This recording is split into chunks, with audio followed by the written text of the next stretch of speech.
저는 소설 변신을 쓴 작가 프란츠 카프카입니다. 오늘은 제 작품 중 가장 잘 알려진 이야기, 변신에 대해 이야기하려 합니다. 이 작품은 어느 날 아침 한 청년이 거대한 벌레로 변해버린 사건을 다룬 소설입니다. 이야기는 한 문장으로 시작됩니다.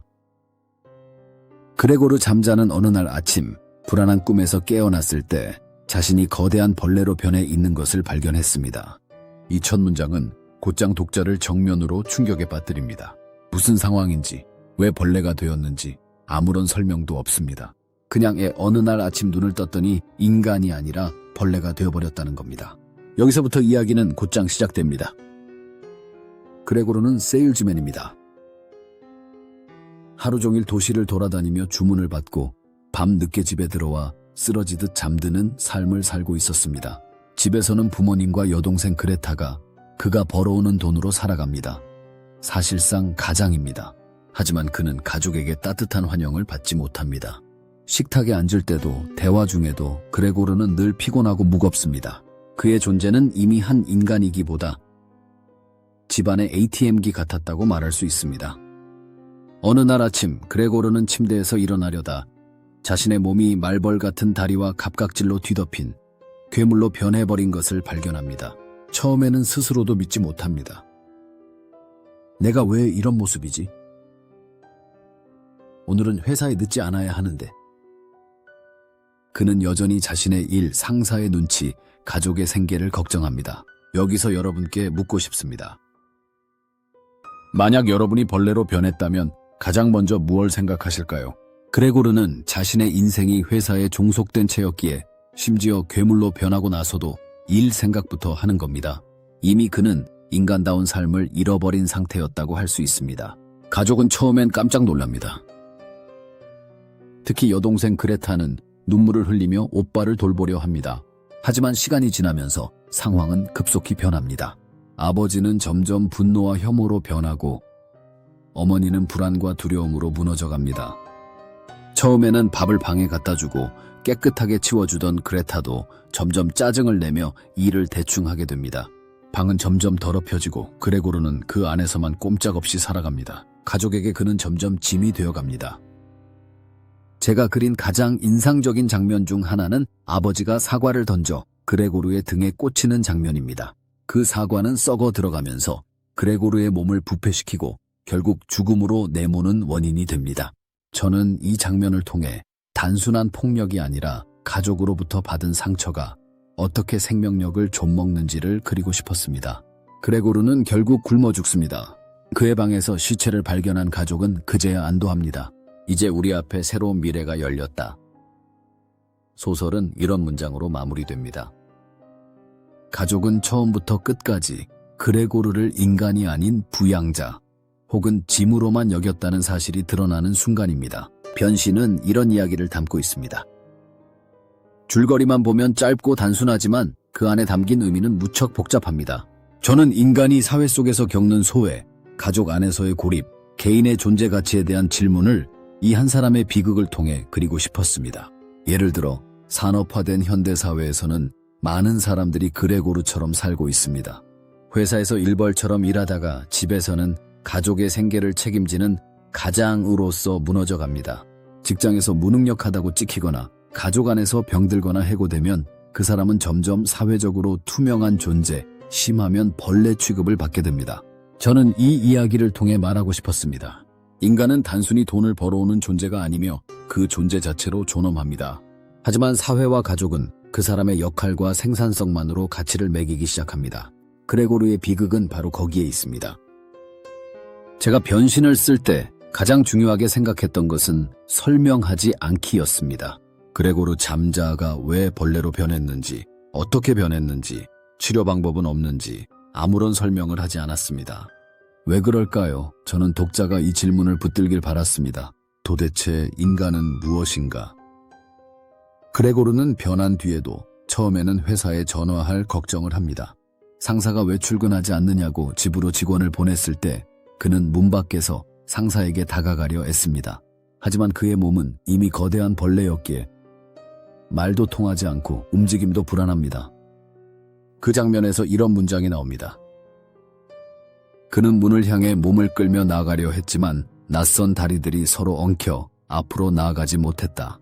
이 문장은 그레고르의 몸 상태를 묘사하는 동시에 그의 내면을 상징합니다. 평생 가족과 회사만 위해 살았던 사람, 정작 자신의 목소리와 욕망은 어디 있는지조차 모르는 사람, 그런 그가 이제는 물리적으로도 앞으로 나아갈 수 없게 된 겁니다. 가족의 반응은 처음에는 공포, 그 다음에는 연민, 마지막에는 혐오로 변화합니다. 특히 여동생 그레타는 이 작품에서 중요한 인물입니다. 처음에는 유일하게 그레고르의 편에 서서 방 청소를 하고 먹을 것을 가져다 주며 이렇게 말합니다. 오빠는 여전히 우리 가족이에요. 하지만 시간이 지나면서 그녀는 방을 점점 소홀히 치우고 음식을 대충 던져놓고 가며 마지막에는 부모에게 이렇게 말합니다. 우리 이제 이 괴물에게서 벗어나야 해요. 그레타의 변화는 단순한 성장이 아닙니다. 그녀는 처음엔 순수하고 따뜻했지만 생계의 무게가 자신에게로 넘어오자 오빠를 짐으로 인식하게 됩니다. 여러분, 이 장면에서 저는 질문을 던집니다. 사랑은 무조건적인가? 가족은 끝까지 서로를 책임질 수 있는가? 아버지의 모습도 상징적입니다. 그는 초반에는 무기력한 사람으로 그려집니다. 그레고르가 돈을 벌어다 주니 그는 집에서 빈둥대며 신문만 보고 넉넉한 배를 내밀며 사는 사람입니다. 그런데 그레고르가 벌레가 된 뒤 그는 가족을 부양하기 위해 일터로 나갑니다. 군복 같은 유니폼을 입고 모자를 쓰고 돌아올 땐 완전히 지친 모습으로 들어옵니다. 이 모습은 어떤 역설을 보여줍니다. 그레고르가 벌레가 된 후 아버지는 오히려 가장으로서 자신의 자리를 되찾게 된 것입니다. 그리고 아버지는 그레고르에게 사과를 던집니다. 그 사과는 그레고르의 등에 박혀 썩어 들어갑니다. 그레고르는 상처 부위에서 나는 통증에 익숙해졌다. 썩어가는 냄새가 스스로를 덮어왔지만 그는 더 이상 거부하지 않았다. 이 장면은 단순한 폭력이 아닙니다. 부모가 자식을 해치는 이야기이기도 하지만 동시에 그레고르가 이미 가족 안에서 죽어가고 있었음을 상징합니다. 그는 가족의 자부심이자 짐이었고 그 존재가 가족을 올가매기도 했습니다. 작품 속에서 방은 중요한 공간입니다. 처음에는 가족이 식사를 하는 거실에서 일어나는 사건들이 중심이지만 그레고르가 벌레로 변한 뒤에는 이야기의 거의 대부분이 방 안에서 펼쳐집니다. 방은 그레고르의 감옥이자 피난처입니다. 그곳에서 그는 점점 동물처럼 바닥을 기어다니고 점점 인간적인 욕구나 감정조차 잃어갑니다. 그레고르는 이제 사람들의 말소리조차 전과 같이 들리지 않았다. 여기서 저는 인간 존재의 경계에 대해 질문합니다. 언어가 사라지고 역할이 사라지고 관계가 끊겼을 때 인간은 여전히 인간일까요? 아니면 더 이상 인간으로 간주되지 않는 어떤 것이 되어버리는 걸까요? 변신의 마지막은 서늘합니다. 그레고르가 죽은 날 아침, 가족은 처음으로 산책을 나갑니다. 그들은 창밖을 바라보며 앞으로의 삶을 이야기합니다. 그레타는 이제 아름다운 여성이 되었고 좋은 혼처를 찾을 계획을 씁니다. 그레고르의 죽음은 가족에게 비극이 아니라 마치 짐을 덜어낸 해방처럼 다가옵니다. 이 마지막 장면에서 저는 독자들이 불편함을 느끼길 바랐습니다. 우리 모두는 누군가에게 필요할 때 사랑받고 필요 없을 땐 버려질 수 있는 존재 아닐까요? 이것이 가족의 본 모습일까요? 아니면 인간 조건의 부조리함일까요? 이제 잠시 질문을 던지고 싶습니다. 오늘날 산업화된 사회에서 힘을 잃은 가장, 일터에서 쓸모없는 사람, 아프고 병든 가족 구성원은 어떻게 취급받고 있을까요? 변신은 100년 전 이야기지만 지금의 회사원, 청년, 가장, 노인 모두에게 여전히 날카로운 질문을 던집니다. 우리는 무엇으로 인간입니까? 사랑입니까? 노동입니까? 아니면 관계입니까? 그레고르는 아무것도 하지 못하게 된 순간 벌레로 변했습니다. 하지만 어쩌면 그는 처음부터 인간 대접을 받지 못했는지도 모릅니다.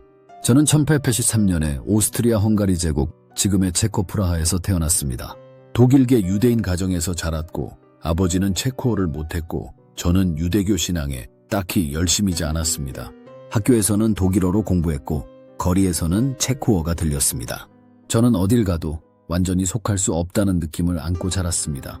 이방인 같았고 투명 인간 같았고 소외된 존재 같았습니다. 우리 아버지는 체격이 크고 목소리가 크고 가게를 운영하며 돈을 벌어온 사람이었습니다. 저는 어려서부터 그런 아버지가 두려웠습니다. 그 앞에서는 말끝이 잘려나가고 숨이 막히고 제 생각이나 느낌은 사라졌습니다. 아버지가 기대한 강하고 성공적인 남자가 되지 못한다는 불안은 늘 제 안에 있었습니다. 사실 변신의 그레고르는 저의 자화상입니다. 그는 아버지에게 인정받지 못하고 가족의 생계를 위해 몸이 부서지도록 일하다 결국 자신을 완전히 잃어버린 사람입니다. 그리고 벌레로 변해 문 밖으로 나가지도 못하고 말도 하지 못하고 방 안에 갇혀 죽어가는 모습은 저 자신의 내면 풍경이기도 했습니다. 그 시절 세상은 어떤 모습이었을까요? 19세기 말 유럽은 산업화의 물결에 휩쓸렸습니다. 기계는 인간을 대체했고 대량 생산은 인간을 부품으로 만들었습니다. 특히 도시의 사무직 노동자들은 정해진 시간표와 상사의 지시에 따라 마치 기계처럼 움직여야 했습니다. 저는 보험회사에서 근무했는데 거기서 느낀 피로감과 무력감은 이루 말할 수 없었습니다. 나는 낮에는 일을 하고 밤에는 글을 쓴다. 낮에는 영혼이 사라지고 밤에는 몸이 사라진다. 이 문장은 제 일기에서 발견됩니다. 낮에 나는 회사의 톱니바퀴였고 밤에 나는 불안한 작가였습니다. 변신은 그런 제 일상의 두 얼굴이 만들어낸 이야기였습니다. 여기에 유대인으로서의 정체성도 깊게 얽혀 있습니다. 당시 유럽의 유대인들은 두 가지 길 중 하나를 선택해야 했습니다. 더 유럽인처럼 동화되거나 아니면 민족적 종교적 정체성을 지키며 사회에서 점점 밀려나거나 말이죠. 저는 그 사이에서 방황했습니다. 어디에도 완전히 소속되지 못하고 두려움과 불안을 안고 살았습니다. 그레고르가 벌레로 변해 집 안에 갇히는 모습은 단순한 가족의 이야기만이 아닙니다. 그건 사회에서의 고립, 민족적 문화적 소외, 그리고 그로 인한 자기 소멸의 이야기이기도 합니다. 저는 사랑과 결혼에 대해서도 비극적인 마음을 가지고 있었습니다. 몇 번은 약혼을 했지만 깨졌고 끝까지 혼자였고 병약했습니다. 결핵이 저를 서서히 갉아먹고 있었습니다. 그래서일까요? 저는 늘 사라짐과 소멸에 집착했습니다. 내 안에 가장 강한 충동은 사라지고 싶다는 욕망이다. 변신의 그레고르는 단순히 벌레로 변한 존재가 아닙니다. 그는 자신이 사라지고 있다는 사실을 누구보다 깊이 의식하는 인간입니다. 누군가는 이 이야기를 절망으로 읽지만 저는 거기서 해방을 보았습니다.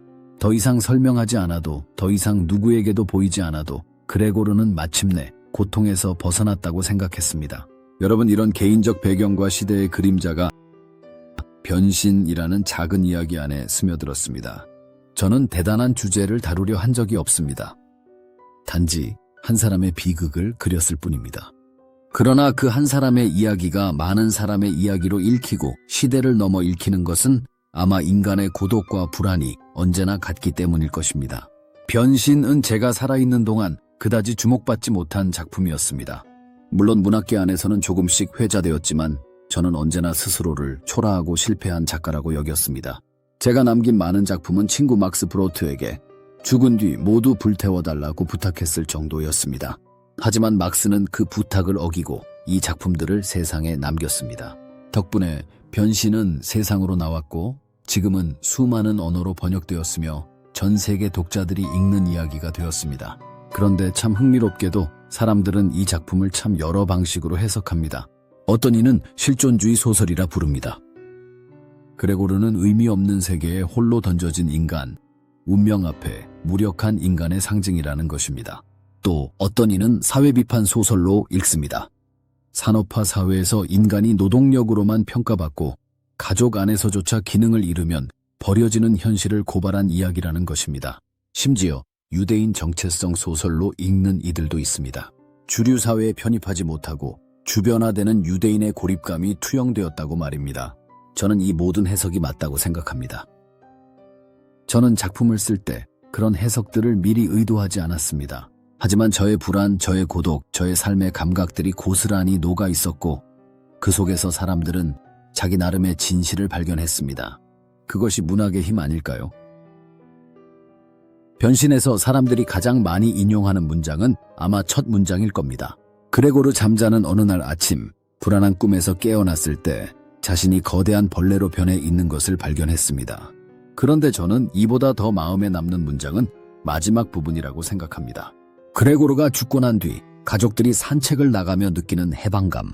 그들은 처음으로 서로의 손을 잡고 햇빛을 맞으며 이렇게 생각합니다. 이제 우리는 새로운 삶을 시작할 수 있다.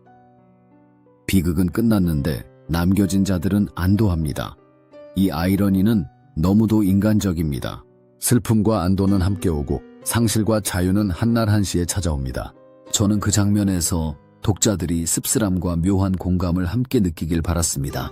현대 사회는 변신의 시대보다 훨씬 더 빠르고 복잡해졌습니다.